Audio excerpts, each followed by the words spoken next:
Muy bien, llegamos a nuestro último bloque, siendo las 11 de la mañana con 52 minutos. Con este bloque ya concluimos nuestro programa de día jueves y como es habitual los jueves a esta hora tenemos a nuestro abogado Pablo Contreras del estudio jurídico Juris Maule y con quien vamos a estar conversando un tema bastante contingente porque el 1 de agosto entra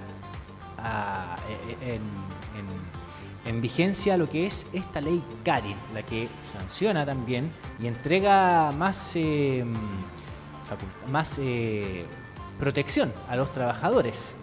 Vamos a estar conversando cuáles son los alcances justamente de esta ley. Pablo, ¿cómo estás? Bienvenido. Muy bien, muchas gracias.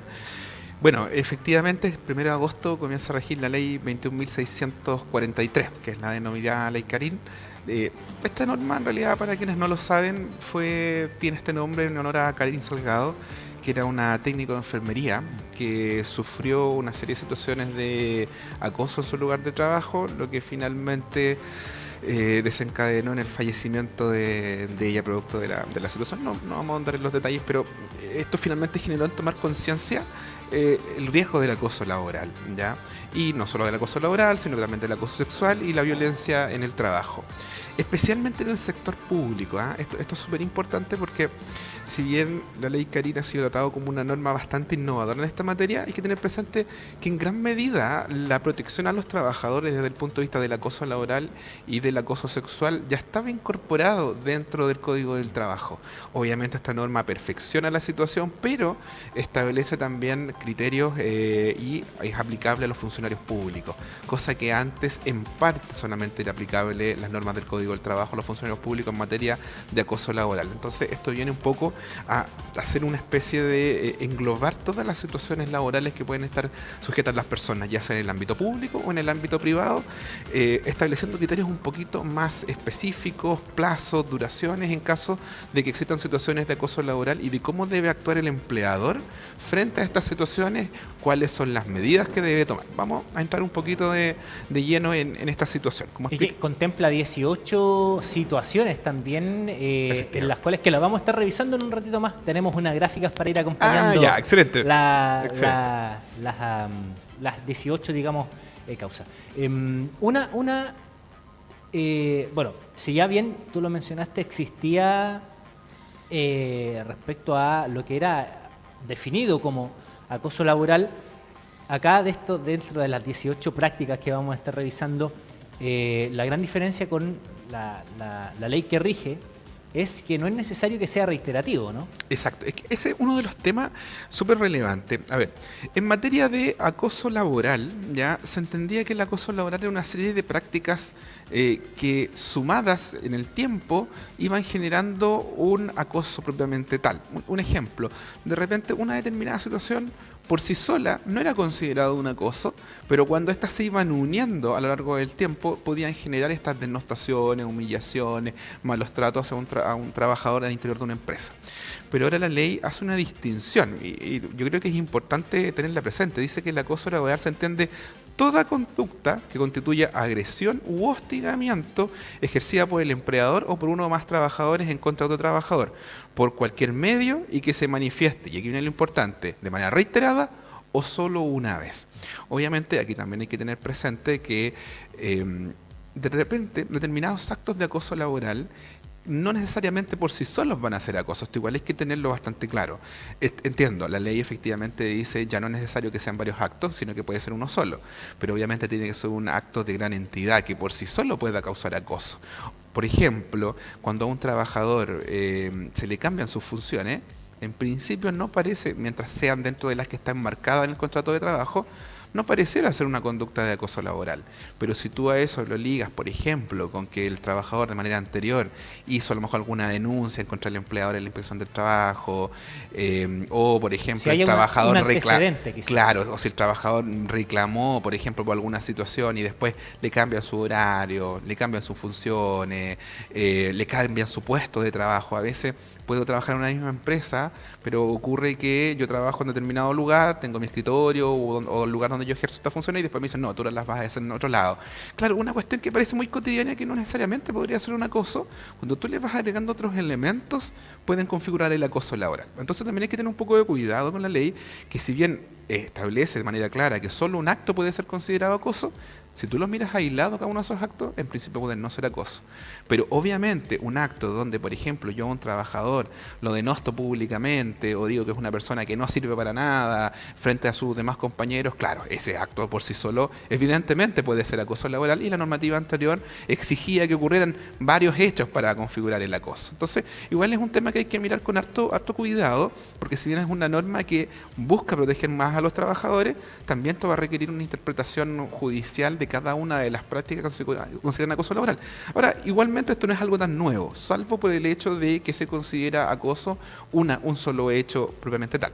Pero yo creo que la figura más relevante y la que se introdujo en realidad esta ley es la denominada violencia en el trabajo, ¿ya? Ahora, la ley yo no sé si quedó un poco al debe o la interpretación que se hizo en su momento fue la siguiente, fue: la violencia por el trabajo se entenderá toda aquella violencia que pueda sufrir un trabajador con personas ajenas a la empresa. No estamos hablando de violencia que pueda sufrir directamente por compañeros de trabajo. ¿Y a qué me refiero con esto? Con proveedores, con personas a las que yo me relaciono, con clientes, etcétera. Era importante introducir esto. ¿Por qué? Yo les voy a explicar situaciones súper prácticas donde esto ocurría y no había muchos medios para hacer algo. Supongamos que tú eras un trabajador que prestaba servicios en el retail. Y en el retail es sabido que las empresas, por ejemplo, que venden determinados productos de ropa o perfumes, etcétera, cuando ustedes ven una persona que trabaja en ese retail, normalmente no es una persona que trabaja para esa tienda X, sino que es una persona que trabaja para el proveedor propiamente tal. Le denominan los puntos de venta o las esquinas de venta. Entonces, ¿qué ocurría? Que estos trabajadores, y esto se replica en muchos otro tipo de servicios, no pertenecían a la empresa, pero trabajaban al interior de una empresa.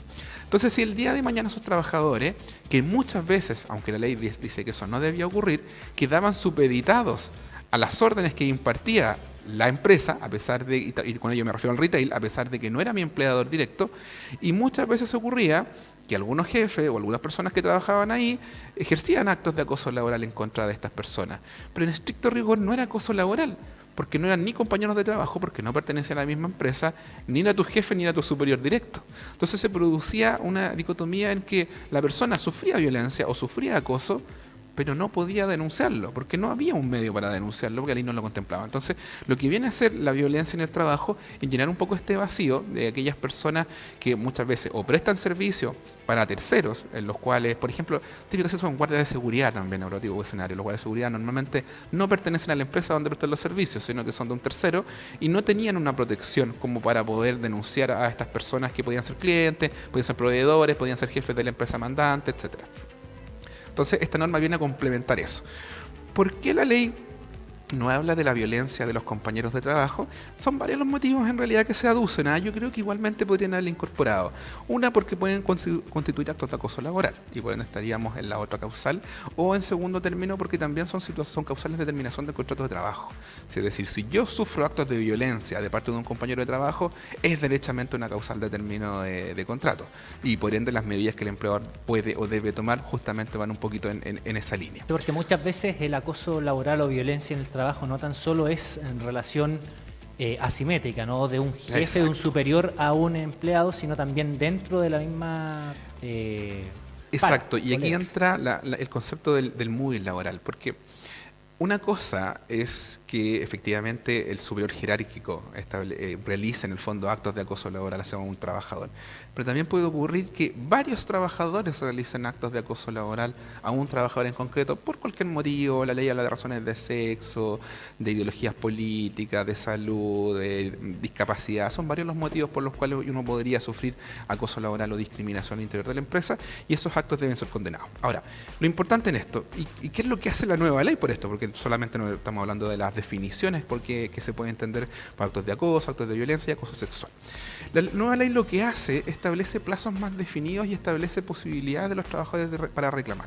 ¿A qué me refiero con esto? Establece que en el evento de que un trabajador esté sufriendo alguna de estas tres situaciones, acoso laboral, acoso sexual o violencia en el trabajo, podrá denunciar de manera verbal y tiene dos caminos. Puede denunciar directamente a la inspección de trabajo o puede denunciar directamente al interior de la empresa, en este caso a una persona que va a estar fijada y determinada por la empresa. Y aquí viene lo novedoso, que a lo mejor antes no estaba tan explícito, porque la normativa anterior sí contemplaba un procedimiento de denuncia al interior de la empresa, pero ese procedimiento de denuncia estaba siempre en los reglamentos internos. Pero habían de repente empresas que no tenían reglamentos internos porque no cumplían con el requisito de tener más de 25 trabajadores en una instalación o faena. Entonces eso generaba que primero hubiese una gran desprotección para algunos sectores, algunas empresas más pequeñas, y segundo, que el reglamento interno, sin perjuicio de que se entrega a los trabajadores y que en alguna empresa se capacita, no es un elemento tan conocido por los trabajadores. Entonces la exigencia que establece la ley es primero, deben modificarse los reglamentos internos al alero de la nueva legislación, y segundo, además estos deben ser promovidos por la empresa de manera semestral, es decir, cada 6 meses la empresa va a tener que capacitar y explicar a sus trabajadores cuáles son los procedimientos para realizar las denuncias de acoso laboral, acoso sexual o violencia al interior del trabajo. Y no solo eso, sino que además establece que los trabajadores podrán directamente recurrir a la inspección del trabajo a hacer estas denuncias, y va a ser la inspección del trabajo la que va a canalizar la denuncia y va a llevar a cabo una investigación. Ahora bien, esta investigación, una vez que la recibe el empleador, la ley dice que deben tomarse medidas inmediatas, de acuerdo a la gravedad obviamente de los hechos denunciados, para poder cesar estos actos o conductas de acoso laboral o acoso sexual. ¿Cómo?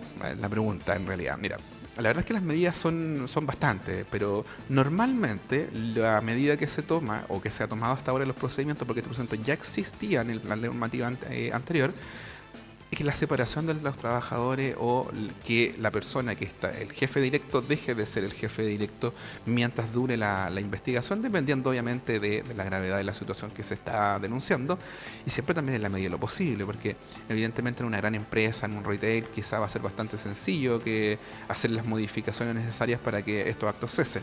Más complejo siempre va a ser en pequeñas empresas donde, pongo un ejemplo, hay 5 trabajadores y los 5 trabajadores prestan servicio en un espacio bastante reducido, no hay una manera muchas veces de abordar esta problemática. Entonces, aquí se va a requerir un gran apoyo también de la inspección del trabajo en cuanto a las medidas que se van a tomar. Y aquí hay una recomendación quizá importante. Hoy día, la mayoría de los procedimientos por acoso laboral y acoso sexual lo toman directamente los empleadores, ¿ya? ¿Y eso qué implicaba? Que les queda en manos de ellos tomar la decisión de cuáles son las medidas. ¿Cuál es el problema? Que bajo la normativa actual, si tú haces un procedimiento de acoso laboral o acoso sexual y resulta que las medidas no son suficientes, evidentemente la inspección del trabajo podría sancionar al empleador. Y la suficiencia la va a calificar justamente la inspección del trabajo. Entonces, aquí la recomendación para aquellas empresas que a lo mejor son pequeñas, que no cuentan con un área legal o que no cuentan con un área a lo mejor de recursos humanos que los pueda apoyar en este tipo de materia, quizá lo más sensato sería entregar a la inspección del trabajo la investigación, porque la ley justamente contempla la posibilidad de que el empleador decida si va a canalizar directamente esta denuncia una vez que le llega por parte del trabajador, o la entrega a la inspección de trabajo para que la inspección haga la fiscalización y que justamente tome las medidas. La ventaja de esto es que evidentemente las medidas que tome la inspección de trabajo ya van a ser las medidas adecuadas, porque es el mismo órgano el que finalmente las califica y no va a ser posteriormente juzgado el empleador por no tomar la medida a lo mejor adecuada. Porque siempre hay que tener presente que hay que respetar también los derechos de ambas partes. Cuando yo realizo una investigación y estoy como en esta etapa previa, tengo un denunciante y un denunciado.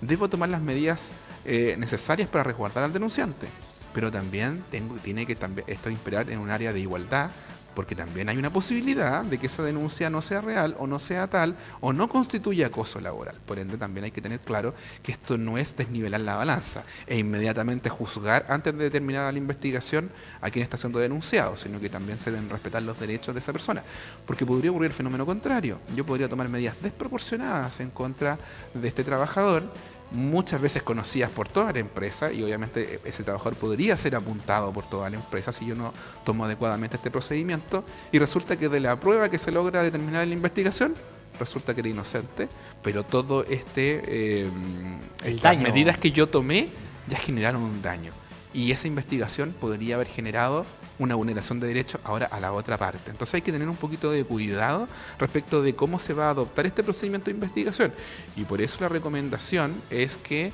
si las empresas no se sienten capacitadas, pueden delegar esta función en la inspección de trabajo para que ellos adopten estas medidas conducentes para poder restablecer el imperio del derecho. Ahora, la ley también establece ciertos criterios que se deben adoptar en los procedimientos de investigación que tienen un plazo de duración máxima de 30 días. Y estos criterios son la confidencialidad, lo que estábamos hablando. Esto es súper importante para ambos lados. Primero, porque quien denuncia, obviamente, puede ser una persona que está inmediatamente sujeta al control de la persona denunciada. Entonces, la confidencialidad en el tratamiento de la información es súper importante porque también hay que evitar la revictimización al interior de la empresa.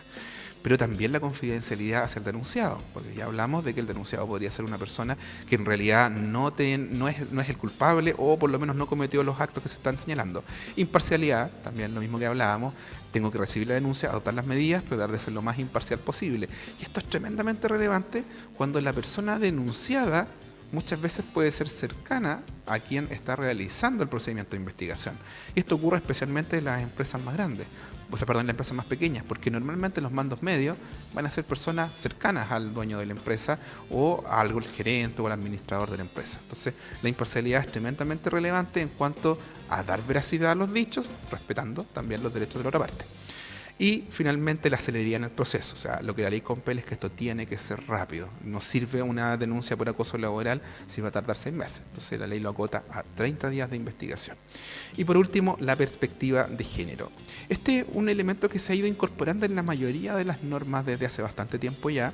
La perspectiva de género tiene que ver, y esto para que también esté súper claro, no tiene que ver con que una mujer o la mujer va a tener la razón. No, tiene que ver con que al momento de tomar una decisión debe tenerse en relevancia el género de la persona, y con eso no hablo de mujer, no hablo de hombres, hablo de el género que tenga la persona que está haciendo la denuncia. Porque obviamente no es lo mismo en una situación de poder, si por ejemplo al interior de una empresa tenemos 3 gerentes y todos son hombres, y la denunciante, pues por acoso sexual, lo hace una mujer. Evidentemente la perspectiva de género tiene que tomarse ahí, y ahí la recomendación también que se puede hacer en las empresas es que para determinadas situaciones, si bien el acoso sexual puede ser cometido por hombres o por mujeres, por una cuestión cultural normalmente va a ser cometido de un hombre hacia una mujer, al menos el 90% de las denuncias van en esa línea.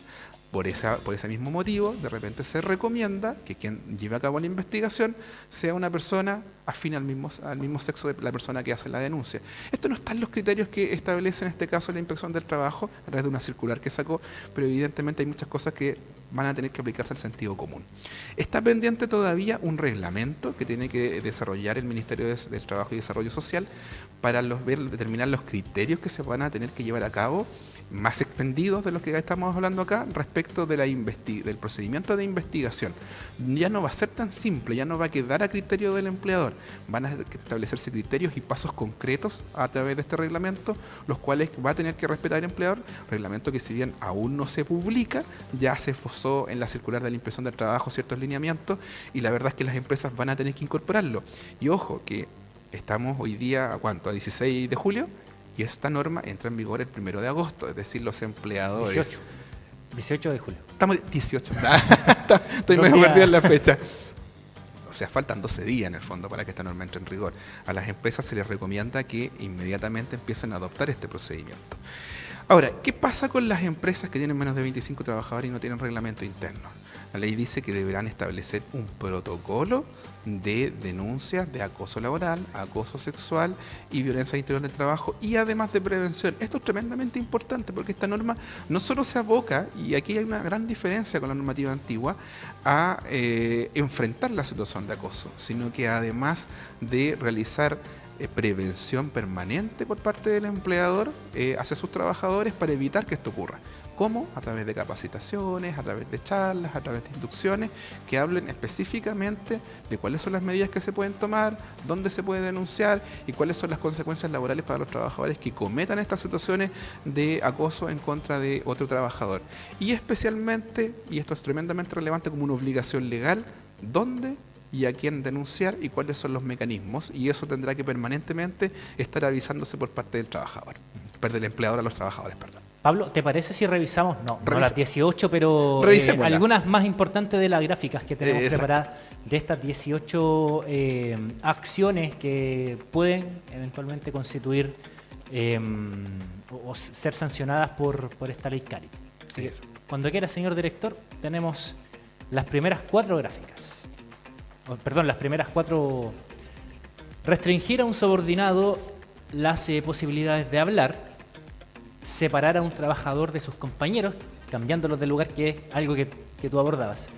Prohibir a los compañeros que hablen con una determinada persona, obligar a alguien a realizar labores en contra de su conciencia. Y aquí, en este último, me gustaría detenerme porque realizar labores contra su conciencia, que tú lo mencionabas, cambiarle las funciones de su trabajo, ¿no? Exacto. Mira, el tema de realizar labores en contra de la conciencia tiene que ver con un respeto hacia las creencias de la persona, que pueden ser de distinta índole, pero normalmente de índole religiosa, de índole política. Ahora bien, es una norma que se ha entendido que es compleja de determinar, porque evidentemente esa conciencia tiene que manifestarse, exteriorizarse, no es igual para todas las personas. Entonces, normalmente estas normas están muy, muy interrelacionadas con otras normas que tienen que ver con los mecanismos de prevención del delito. A ver, algunas empresas podrían cometer una serie de situaciones que pueden estar en el límite de lo legal. A través de una serie de actos de los trabajadores. Entonces, evidentemente el trabajador puede representar que determinado acto puede reñir, a lo mejor no directamente en contra de la ley, pero muy en el límite. Un ejemplo bastante práctico. Si tú encargas a un trabajador que realice, por ejemplo, se dedica, es publicista, y realiza publicidad en la empresa o diseñador gráfico, y dentro de eso menciona, por ejemplo, determinadas situaciones de un producto que vende la empresa que no son reales. Evidentemente podría efectivamente dañar la conciencia o lo que el trabajador considera que es bueno, porque se estaría, en este caso, él directamente haciendo algo que en realidad no es verdad, como publicidad engañosa, etc. Entonces, ese sería el tipo de materias que podría abarcar esta situación. Y el número 3, la verdad es que es una situación de tremenda ocurrencia. Prohibir a los compañeros que hablen con una determinada persona, la denominada ley del hielo. Esta es la conducta típica de acoso laboral al interior de la empresa, es decir, aislar a una persona para que esa persona sienta que no tiene contacto con las demás personas del grupo, lo que muchas veces lleva a la renuncia de esa persona a su trabajo. ¿Cuándo se hace normalmente? Cuando el empleador o alguna persona quiere que alguien se vaya, pero evidentemente no tiene una causal para despedirlo, se utiliza como una herramienta de presión justamente para contra los aislarlo trabajadores. finalmente. Aislarlo, que se empiece a sentir mal y finalmente diga yo me voy del trabajo. Vamos con la siguiente gráfica, ahí estaban las primeras 4, vamos a las próximas. Ahí está. Juzgar el desempeño de un trabajador de forma ofensiva, cuestionar injustificadamente las decisiones de un trabajador, no asignar tareas a un trabajador o asignarle tareas por debajo de sus capacidades, y asignar tareas degradantes a un trabajador. Claro, la número 5 también es una situación bastante común que conversábamos al inicio: juzgar el desempeño de un trabajador en forma ofensiva. Evidentemente un trabajador puede equivocarse, evidentemente puede hacer mal su trabajo, pero hay formas y formas de decirlo, y especialmente cuando esas formas de decirlo son en público. O sea, no es lo mismo que yo le diga a alguien, mira, ¿sabes qué? Te equivocaste acá, tienes que solucionarlo, a decir, tu trabajo es pésimo, ¿cómo se te ocurre hacer esto? No sirves para nada. Son típicas frases que son conductas de acoso laboral, y especialmente esas frases además se dicen en público. Número 6, cuestionar injustificadamente las decisiones de un trabajador. Bueno, esto también es una situación que ocurre bastante, y muy común ocurre con esto al interior de las grandes empresas.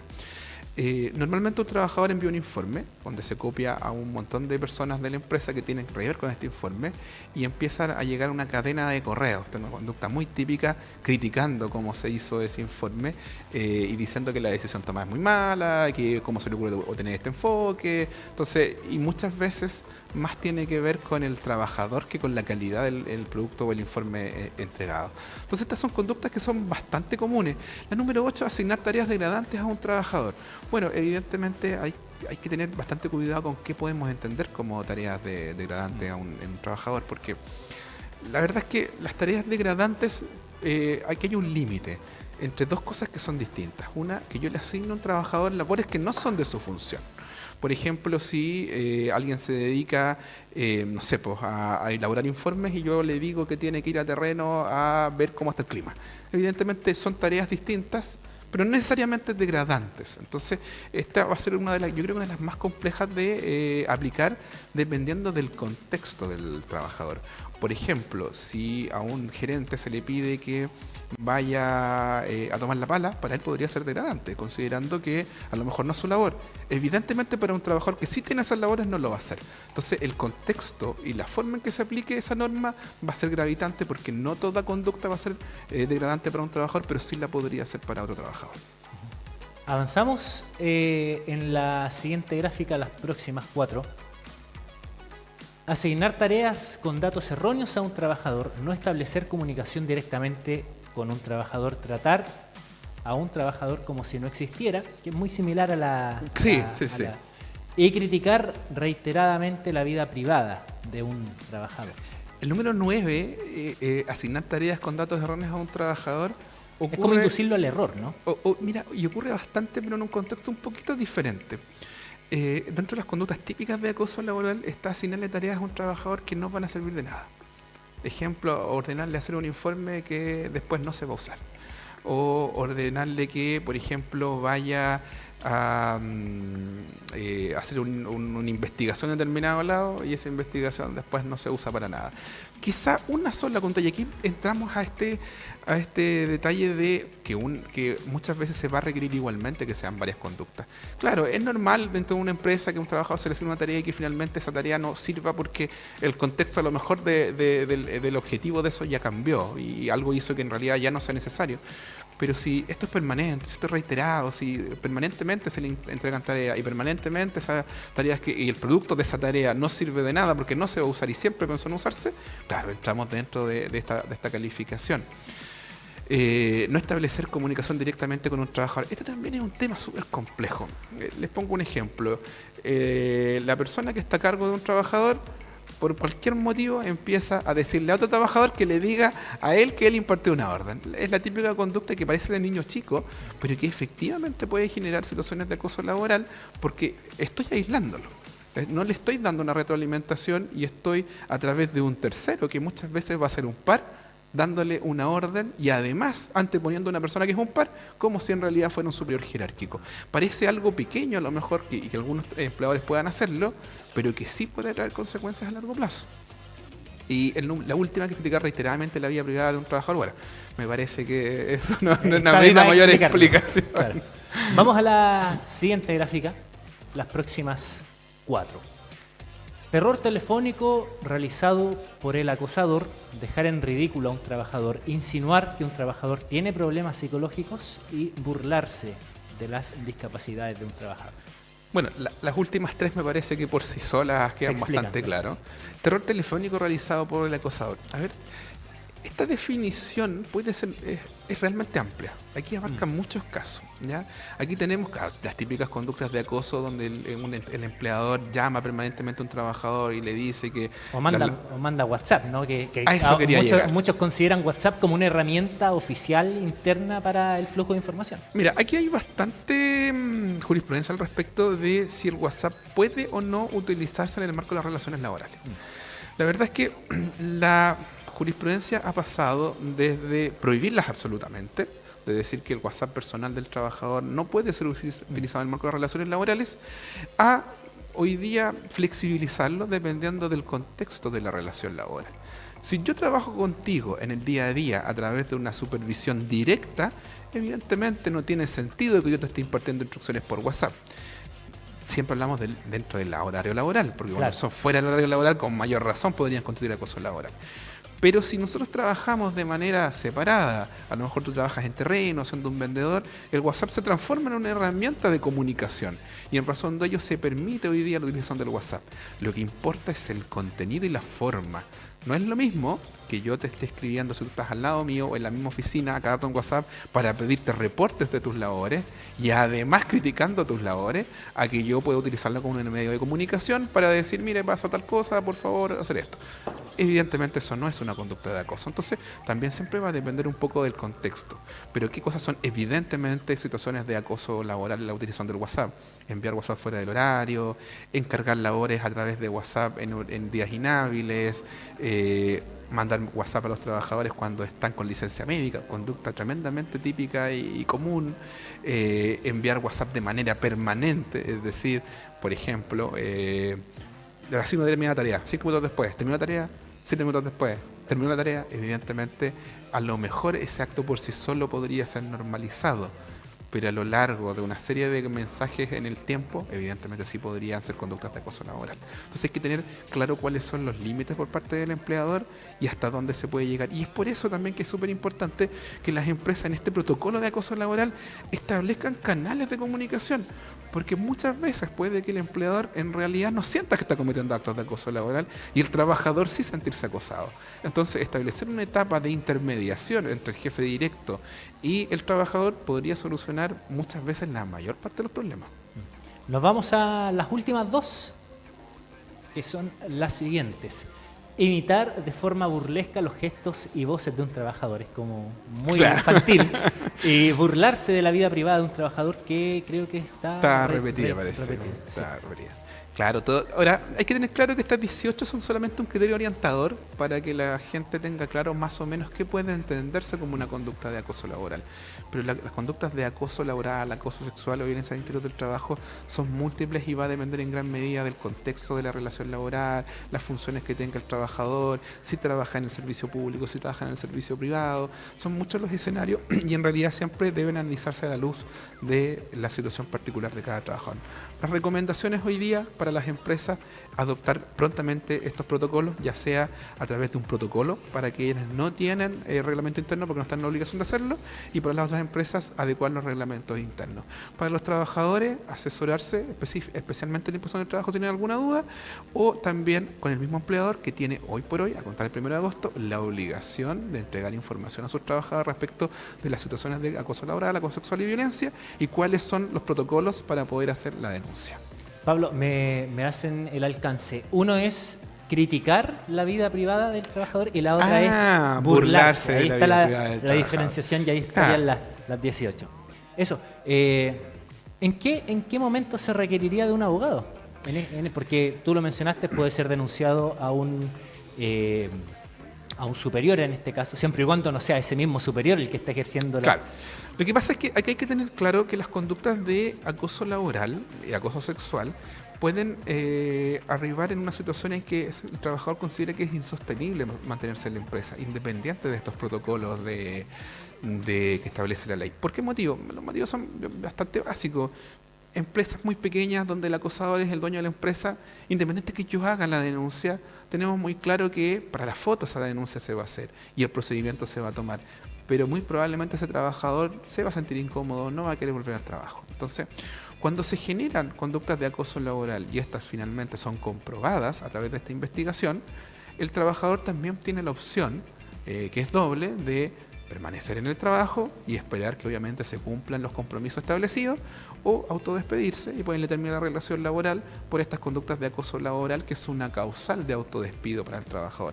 O inclusive, si es que estas medidas no son suficientes y el acoso sigue, ya sea laboral o sexual, podría interponer una demanda de vulneración de derecho en un tribunal laboral, donde podría pedir primero que se restablezca el imperio del derecho y en segundo término alguna indemnización si es que, dependiendo de la gravedad obviamente del daño, porque esto muchas veces genera en los trabajadores también situaciones de enfermedades profesionales derivados de problemas psicológicos, obviamente, que la persona queda y empieza a presentar licencias porque ya no quiere volver al trabajo, porque tiene angustia cuando vuelve al trabajo. Entonces tendríamos múltiples opciones de una demanda si es que esto es muy grave: interponer una demanda por vulneración de derecho, o interponer con una indemnización de perjuicio, o interponer una demanda por enfermedad profesional derivada de estas conductas de acoso. Entonces, dependiendo de la gravedad, uno podría recurrir a un abogado para que lo asesore en alguna de estas materias. Pablo, y lo último, ¿cómo se respalda en este caso una persona que está denunciando acoso laboral? ¿Cómo se va a investigar también? ¿Es necesario que cuente con algún respaldo, ya sea correos, WhatsApp, testigos dentro de los mismos compañeros? Este es uno de los temas más complejos del acoso laboral y el acoso sexual, porque muchas veces, dependiendo del tipo de acoso, puede ser muy claro y muy fácil de demostrar. Por ejemplo, cuando hablamos de estas situaciones de las burlas frente a los demás, de criticar la vida privada, cuando muchas veces se dan en un contexto público, y podría yo evidentemente ofrecer testigos de quienes vieron esta situación, y obviamente esta investigación tiene que asegurar que quienes van a declarar, primero puede ser de manera privada, y segundo, de que la persona denunciada, que puede estar a lo mejor muchas veces en un cargo superior, no se entere de quienes declararon. Pero hay otras que son complejas, como por ejemplo este tema de la ley del hielo. Porque claro, son varios trabajadores o un empleador y los trabajadores haciendo la ley del hielo, y evidentemente ya no es una persona en mi contra, sino que son varias personas. Entonces, muchas veces en esos casos pareciera ser que si no es eficaz el procedimiento, que debiese serlo por la ley, quizás recurrir a la inspección del trabajo pueda tener más sustento, porque la inspección del trabajo podría eventualmente hacer una investigación un poco más acabada que a lo mejor que la empresa.